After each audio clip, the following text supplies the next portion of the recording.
Hi viewers, welcome to our channel. ప్రస్తుతం మనతో పాటు భరద్వాజ్ గారు సీనియర్ జర్నలిస్ట్ ఉన్నారు. వారితో ఒకసారి మాట్లాడదాం.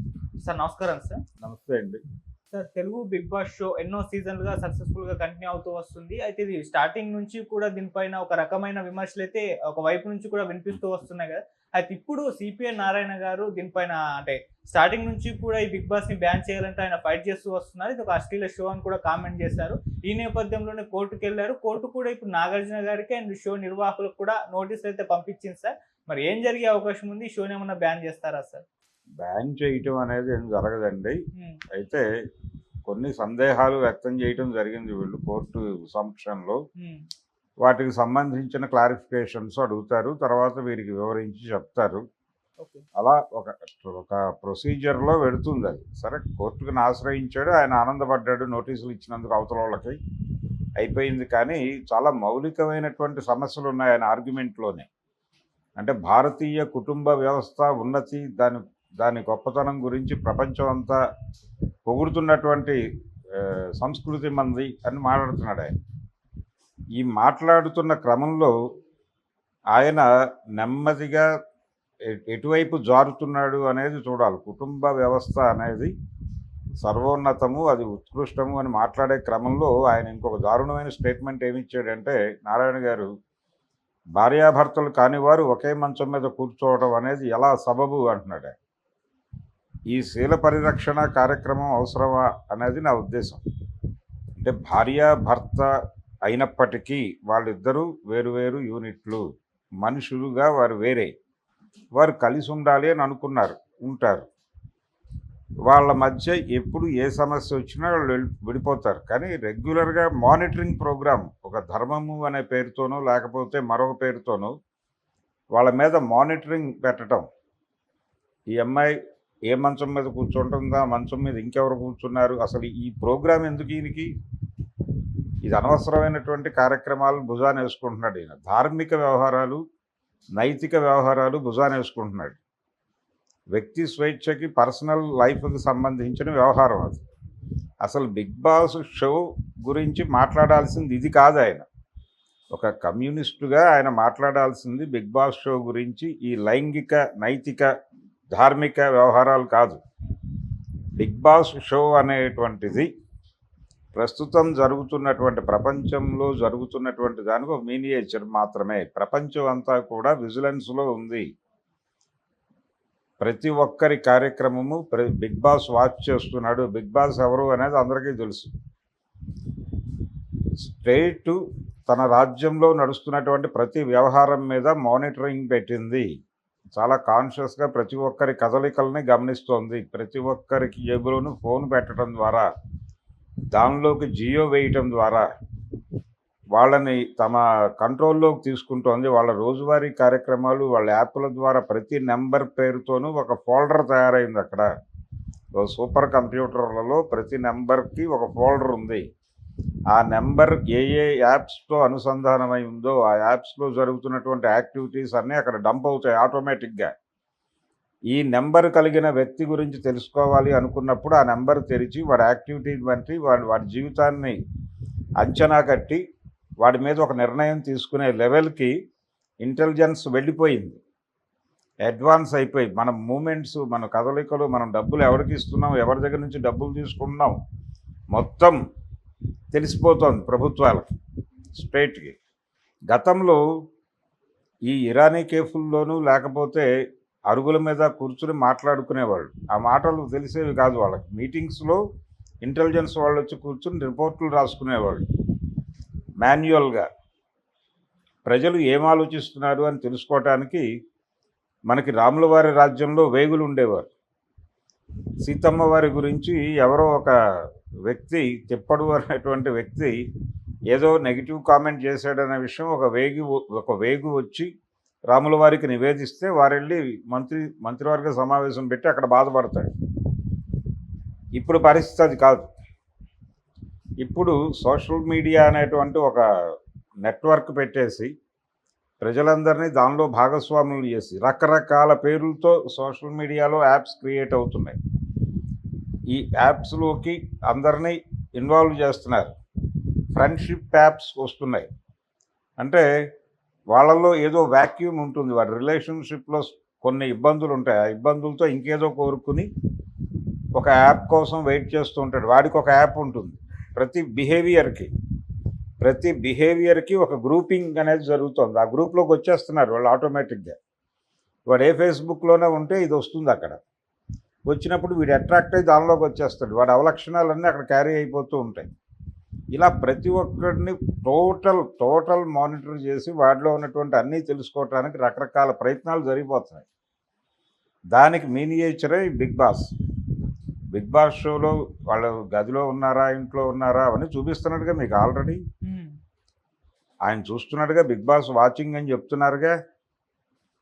ఆ వాచింగు, ప్రతి ఒక్కరి కదలికలు, వాళ్ళ ప్రవర్తనలు, వాళ్ళు ఎవరితో ఎలా వ్యవహరిస్తున్నారు ఇవన్నీ తెలుసుకుని కదా దాన్ని బట్టి వాళ్ళని ఎలిమినేట్ చేయుట ఈ ప్రోగ్రామ్. దీనిలో ప్రధానంగా పక్కింట్లో ఏం జరుగుతోందో తెలుసుకోవాలనేటువంటి ఒక క్యూరియాసిటీ ఎలిమెంట్ ఉంటుంది ప్రతి మనిషికి. దాన్ని హైలైట్ చేస్తూ అదే వాళ్ళకి యూనిట్ సెల్లింగ్ పాయింట్. దాన్ని ఆధారం చేసుకుని డిజైన్ చేసిన షో అది. అది క్యూరియస్గా చూసేవాళ్ళు చూస్తున్నారు. రెండోది, ఈ లైంగిక పరమైనటువంటి నైతిక పరమైనటువంటి మానిటర్ చేయటం అనేది కమ్యూనిస్ట్ పార్టీ ప్రోగ్రాం కాదు. కమ్యూనిస్ట్ పార్టీ వ్యక్తుల ప్రైవసీని దెబ్బకొడుతూ ఈ మానిటరింగ్ చేస్తూ వీళ్ళ జీవితాల్లో లేనిపోని సంక్షోభం క్రియేట్ చేస్తున్నటువంటి ప్రభుత్వ విధానాల మీద, వాళ్ళ విజిలెన్స్ వ్యవహారాల మీద ఫైట్ చేయగలిగితే బాగుంటుంది. అంటే ఇంటర్నెట్ పేరుతో రకరకాల కంటెంట్లని, అంటే మనుషుల్ని కంపార్ట్మెంట్లుగా చీల్చేసి ఏ ఏజ్ గ్రూప్ వాళ్ళకి ఏ కంటెంట్ కావాలి, వాడి అవసరాలు ఏమిటి, వాడి వ్యసనాలు ఏమిటి, వాడు ఎక్కడ ఏ ఏరియాలో సంచరిస్తున్నాడో తెలుసుకుని వాడి మీద మానిటరింగ్ పెట్టడం ద్వారా వీడు వ్యవస్థగా ఏమన్నా ప్రమాదకరమా అనేది ఒకటి. రెండోది, వాడి అవసరాలకి కావలసినటువంటి సరుకుని పంపిణీ చేయటం అనేది, మార్కెటింగ్ అవసరం కూడా లింక్ అయి ఉంది దీంతో. ఏది ఇందాక నేను చెప్పినటువంటి నెంబర్లతో వాళ్ళు ఫోల్డర్లు క్రియేట్ చేసి అందులో డంప్ చేస్తున్న సమాచారం ఆధారంగా ప్రతి మనిషిని అంచనా కడతారు. ఆ అంచనా కట్టి వాడి నీడ్స్ ఏమిటో తెలుసుకుని అక్కడికి అవి పంప్ చేస్తారు. పంపు చేయటం ద్వారా వాడు అక్కడే బతికేస్తూ ఉంటాడు. అక్కడ వాడికి ఏదో సంక్షోభం వస్తుంది. పక్క కంపార్ట్మెంట్ వాడితో నా కంపార్ట్మెంట్లో ఇది జరుగుతోందని చెప్పుకోలేడు. వాడు అదే కంపార్ట్మెంట్లో ఏడుస్తూ చచ్చిపోతాడు అక్కడే ఆత్మహత్య చేసుకుని. ఇది జరుగుతోంది. ఒక ఇంట్లో నలుగురు ఉంటే, ఒక తండ్రి, ఒక తల్లి, ఒక కొడుకు, కూతురు ఉంటే వీళ్ళు నలుగురు ఒక యూనిట్గా లేరు. ఎవరి కంపార్ట్మెంట్లో వారు ఉన్నారు. ఆ కంపార్ట్మెంట్ సంక్షోభాన్ని పక్క కంపార్ట్మెంట్తో పంచుకోవడానికి ఎవరూ సిద్ధంగా లేరు. వాళ్ళలో ఆ కంపార్ట్మెంట్లో ఏదైనా సమస్య వస్తే చచ్చిపోతున్నారు. ఆత్మహత్యలు పెరిగిపోయినాయి సమాజంలో. దీన్ని కదా అడ్రస్ చేయాల్సింది మీరు కమ్యూనిస్ట్ పార్టీలుగా. మారినటువంటి ప్రపంచం, ఇంటర్నెట్ యుగంలో మానవ సంబంధాల్లో వచ్చిన మార్పులు, దీన్ని బద్దలు కొట్టి వాళ్ళని యునైట్ చేసి ఒక ఇష్యూ మీద ఫోకస్డ్గా వాళ్ళు ఫైట్ చేసేలాగా వాళ్ళని యునైట్ చేయటం అనేది నీ ప్రోగ్రామ్ అవ్వాలి. అది మానేసి ఈ మానిటరింగ్ ఎందుకు నీకు, ఈ లైంగిక పరమైనటువంటి ధార్మిక విషయాల గోల ఎందుకు? అవి చూసుకోవడానికి ఎలాగూ సనాతన స్వాములు ఉన్నారు. లేకపోతే పవన్ కళ్యాణ్ గారు ఉన్నారు అక్కడ, సనాతన ధర్మ పరిరక్షకుడు. ఒకే మంచం మీద భార్యాభర్తలు కానివారు కూర్చున్నారు అని పవన్ కళ్యాణ్ బాధపడితే మనం అర్థం చేసుకోగలం. ఒక కమ్యూనిస్ట్ పార్టీ నాయకుడు ఒక మంచం మీద భార్యాభర్తలు కానివారు కూర్చుంటే ఆయన బాధపడితే ఆయన చూసి జాలిపడటం తప్ప చేయగలిగింది ఏమీ ఉండదు. అందుకని నారాయణ గారు ఆయన వయసు పెరగటం చేత నెమ్మదిగా ధార్మిక కోణం వైపు వెళ్ళిపోతున్నాడు.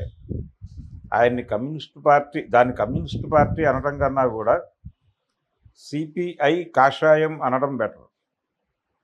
అంటే సిపిఐ హిందుత్వగా ఏమన్నా మారిపోయిందా, సిపిఐ సనాతన ధర్మంగా ఏమైనా మారిపోయిందా అనేది సందేహం. వర్గ పోరాటాలు ఎలా చేస్తారు వీళ్ళు? ఇలాంటి భావజాలం మనసులో నింపేసుకుని వీళ్ళు ప్రజల్ని ఎలా గైడ్ చేస్తారు? ప్రజల్లో వచ్చిన కొత్త వైరుధ్యాలను అర్థం చేసుకోవాలి కదా వీళ్ళు. నేను మళ్ళీ స్పష్టంగా చెప్తున్నా, చాలా క్లియర్గా మానవ సమాజం చాలా సంక్లిష్టంగా మారిపోయింది. ఇంటర్నెట్ వచ్చాక జీవితాల్లోకి చాలా గందరగోళం ప్రవేశించింది. మానవ సంబంధాలన్నీ గందరగోళం అయిపోయినాయి. ఆ ఏరియాలో ప్రత్యేకంగా అధ్యయనం చేసి ఈ కొత్త వైరుధ్యాలను అర్థం చేసుకుని వాటిని ఎలా పరిష్కరించాలి అనే దాని మీద దృష్టి పెట్టాలి. అది మానేసి తోక వెంబడి నారాయణ అన్న పద్ధతిలో వెళ్ళిపోతున్నాడు ఆయన. అవతల వాళ్ళు వేసినటువంటి వలలో పడిపోయి వెళ్ళిపోతున్నాడు. ఇది తప్పు. డ్రగ్ కల్చర్ ఎలా ఉంది ప్రపంచంలో? ఈ డ్రగ్ కల్చర్ని ప్రమోట్ చేస్తున్నది ఎవరు?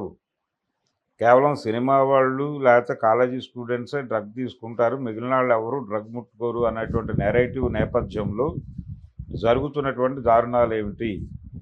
డ్రగ్ సరఫరాలో కేవలం అంటే డ్రగ్స్ అనేవి నైజీరియన్స్ మాత్రమే సరఫరా చేస్తారు అనేటువంటి ఒక నెరేటివ్ని కూడా కల్పించారు.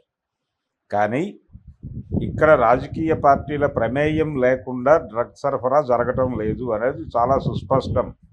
ఆ ఏరియాలో పనిచేసి వాళ్ళు ఎవరో వెలికి తీయండి కమ్యూనిస్ట్ పార్టీగా, అప్పుడు ప్రజలు మిమ్మల్ని భుజాలకు ఎత్తుకుంటారు.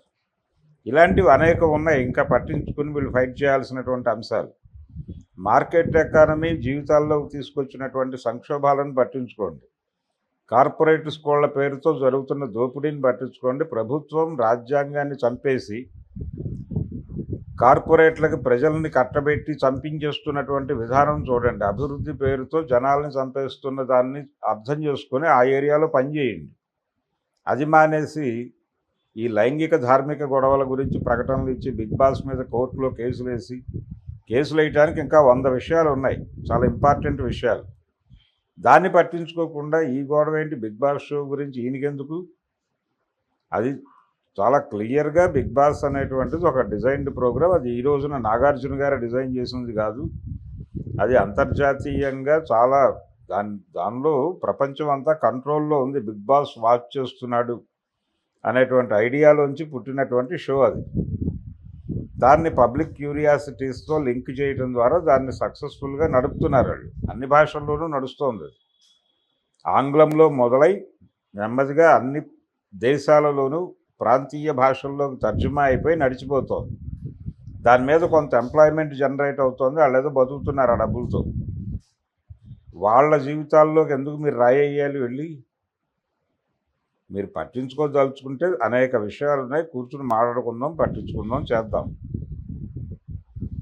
వాటిని వదిలిపెట్టేసి ఇదేదో పెద్ద జాతీయ గొడవలాగా వర్గ పోరాటంలాగా ఆయన నాగార్జున మీద వర్గ పోరాటం చేస్తే అలాగా ఏమన్నా ఓపికంటే భారత ప్రభుత్వం అడవుల నుంచి ఆదివాసీలను ఖాళీ చేయించడానికి జరుపుతున్నటువంటి నరమేధం గురించి మాట్లాడుకుందాం, దాని మీద ఫైట్ చేద్దాం. ఇలాంటివి 100 ఉన్నాయి. అలాగే ఏదో ఒక ప్రాంతంలో అభివృద్ధి అనే పేరుతో ఏదో ఒక ప్రాజెక్ట్ తీసుకొచ్చి దాని కింద నిర్వాసితులను చేసి చాలామందిని వీధుల్లోకి గెంటేస్తున్నారు. ఎందుకు? ఆంధ్రప్రదేశ్లో జరుగుతున్నటువంటి ల్యాండ్ పూలింగా లేకపోతే పుల్లింగా? ఆ ల్యాండ్ పూలింగ్ పేరుతో ఆయన 40,000 ఎకరాలు పీల్చడానికి రెడీ అయిపోయాడు. వాళ్ళకి 20 కోట్లు వస్తుంది, మీ భూమి రేటుకి ఎకరం 20 కోట్లకు పెరిగిపోద్దని భ్రమలు కల్పిస్తున్నాడు.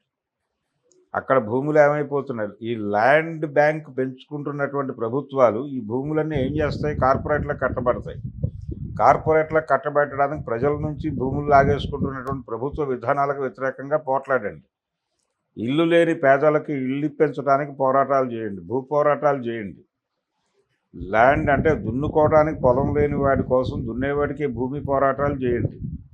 అవన్నీ మానిపడేసి ఈ బిగ్ బాస్ షో మీద కేసులు వేసుకుంటాను, ఇంకొకటి వేసుకుంటాను, పైగా సాంప్రదాయం, భారతీయ వివాహ వ్యవస్థ, కుటుంబ వ్యవస్థ అని ఈ పదాల చాలా అన్వాంటెడ్ వ్యవహారం అంతా నాన్సెన్స్ మాట్లాడుతున్నాడు ఆయన చాలా స్పష్టంగా. ఆయన మాట్లాడుతున్న మాటల్లో ఎక్కడా కూడా నాకు ఆయన ఒక కమ్యూనిస్ట్ పార్టీ నాయకుడిగా కనిపించట్లేదు. చాలా క్లియర్గా ఆయన ఒక ధార్మిక మనిషిగా కనిపిస్తున్నాడు. అంచేత నారాయణ గారు కొంచెం ధార్మికతను తగ్గించుకుని కమ్యూనిస్టు స్పిరిట్ని పెంచుకొని కొంచెం ప్రపంచాన్ని అర్థం చేసుకుని నడుచుకుంటే బాగుంటుంది. నేను ఇప్పుడు నారాయణ గారి మీద నెగిటివ్గా మాట్లాడాను కాబట్టి బిగ్ బాస్ షోని సమర్థిస్తున్నట్టు కాదు. దాని మీద నాకుండే అభ్యంతరాలు నాకున్నాయి, ఇది కాదు, ఈయనకున్న అభ్యంతరాలు కాదు. మీకేం అభ్యంతరాలు ఉన్నాయి సార్? నేను ఇందాకే చెప్పాను, అదొక దాని నుంచి అర్థం చేసుకోవాల్సి ఉంది, దాని నుంచి ప్రపంచాన్ని అర్థం చేసుకోవాల్సిన విషయం చాలా ఉంది. మన జీవితాలన్నీ మానిటరింగ్లో ఉన్నాయి. మనని ప్రతిరోజు బిగ్ బాస్ వాచ్ చేస్తున్నాడు. ఆ బిగ్ బాస్ ఎవడో ముందు చెప్పండి ప్రపంచానికి. ఆ బిగ్ బాస్ ఎవడు అమెరికా వాడు అయి ఉండొచ్చు, మరొకడై ఉండొచ్చు. మార్కెట్ వాచ్ చేస్తుంది. మార్కెట్ శక్తులు మన జీవితాల్లో జొరబడి చూస్తున్నాయి. నువ్వు ఒక రోజు తెలియకుండా అనుకోకుండా ఒక ₹50 ఎక్కడో ఖర్చు పెడతావు. మీకు ఆర్టిఫిషియల్ ఇంటెలిజెన్స్ ద్వారా ఆల్రెడీ మీ దీనిలో వచ్చేస్తాయి. మీరు సెర్చ్లో, ఓకే. గూగుల్ సెర్చ్లో మీరు ఏదన్నా గూగుల్తో ఇంకొక సిస్టమ్ వేరే ఊళ్ళో ఒక సిస్టమ్తో లాగిన్ అయినా మీకు ఇమ్మీడియట్గా మీ ఇష్టాలు ఏమిటి, మీవేమిటి అనేది వచ్చేస్తుంది దానిలో. అవును. మీరు 100 సిస్టమ్స్లో సెర్చ్ చేసింది ప్రతి సిస్టంలోనూ వస్తుంది. ఓకే. మీరు కూర్చుని వెళ్ళాక దాని మీద నొక్కితే మీ కథ ఏంటో అక్కడ కూర్చున్నవాడికి తెలిసిపోతుంది. అవును. ఇంత ఓపెన్గా బట్టలు ఉడదీసి ప్రపంచాన్ని చూస్తున్నాడు వాడు. ప్రైవసీ పోయింది, పర్సనల్ ప్రైవసీ అనేది పోయింది అందరికీ. దాని మీద మాట్లాడు నువ్వు. దాన్ని మాట్లాడటానికి బిగ్ బాస్ షోని వేదిక చేసుకో. బిగ్ బాస్ని చూపించి దాని వెనకాల ఉన్నటువంటి అసలు దొంగ ఎవడు అనేది కనిపెట్టి వాడి గురించి మాట్లాడు. అది మానేసి ఇక్కడ లైంగిక గొడవలు ఎందుకు మనకి? ఆ షోలో ఆ గదిలో వాళ్ళు ఏడిస్తే నీకేలా గోల? సుప్రీంకోర్టు చాలా పద్ధతిగా వ్యవహరించింది కదా. ఇద్దరు వయోజనులు వారిద్దరు ఇష్టపూర్వకముగా కలిసి ఉన్న ఎడల దాన్ని తప్పుపట్టవలసినటువంటి అవసరము లేదు అని సుప్రీంకోర్టు చాలా స్పష్టంగా ఒక జడ్జిమెంట్ ఇచ్చింది కదా ఈ మధ్య కాలంలోనే. కనీసం అంత డెమోక్రటిక్గా అయినా మనం ఆలోచించబోతే అలాగే కమ్యూనిస్టులు అయి ఉండి. అందుకని ప్రజాస్వామిక దృక్పథం పెంచుకోండి. ప్రజాస్వామ్యం స్పిరిట్ని, కాన్స్టిట్యూషన్లో ఉన్నటువంటి స్పిరిట్ని ఎలా చంపేస్తున్నాయి ప్రభుత్వాలు అనే దాని మీద దృష్టి పెట్టి పోరాటం చేయగలిగితే చేయండి. లేదంటే కంపెనీ షట్ డౌన్ చేసేసి ఆగిపోండి. అనవసరంగా ఈ ధార్మిక వ్యవహారాలు చూసుకోవడానికి ఆల్రెడీ సనాతన ధర్మకారులు చాలామంది ఉన్నారు. వాళ్ళు చూసుకుంటారు. పవన్ కళ్యాణ్ లేకపోతే మరొకరు బండి సంజయ్ గారు వారు మాట్లాడితే నేను అర్థం చేసుకునేవాడిని. ఓకే. బండి సంజయ్, పవన్ కళ్యాణ్ లాంటి వాళ్ళు ఇవ్వదగ్గ స్టేట్మెంట్ అది. ఏది నాకు బాగా మండింది ఎక్కడంటే, భార్యాభర్తలు కాని వారు ఒకే మంచం మీద ఎలా కూర్చుంటారని నేను అడుగుతాడేంటి? ఇప్పుడు ఒక గదిలో ఒక మంచం ఉంటుందండి, అది భార్యాభర్తలే వాడతారు రాత్రిపూట. అనుకోకుండా ఆ ఇంటికి ఒక అన్న వస్తాడు, ఆయన దాని మీద కూర్చుని భోజనం చేస్తాడు. దాన్ని తప్పని నువ్వెలా అంటావు? తప్పు కదా. అసలు ఆర్గ్యుమెంట్లోకి వెళ్ళటంలోనే దారుణాలు ఉన్నాయి. నీ బుర్రలో నువ్వు ఇంకేదో సంబంధము, అక్రమ సంబంధము ఇవన్నీ ఆలోచించేస్తున్నావు నువ్వు నీకు తెలియకుండానే. ఒకవేళ ఒక మనిషితో వాడు భర్తే అయి ఉండొచ్చు, వాడితో తనకి బాలేదు జీవితం అనుకున్నప్పుడు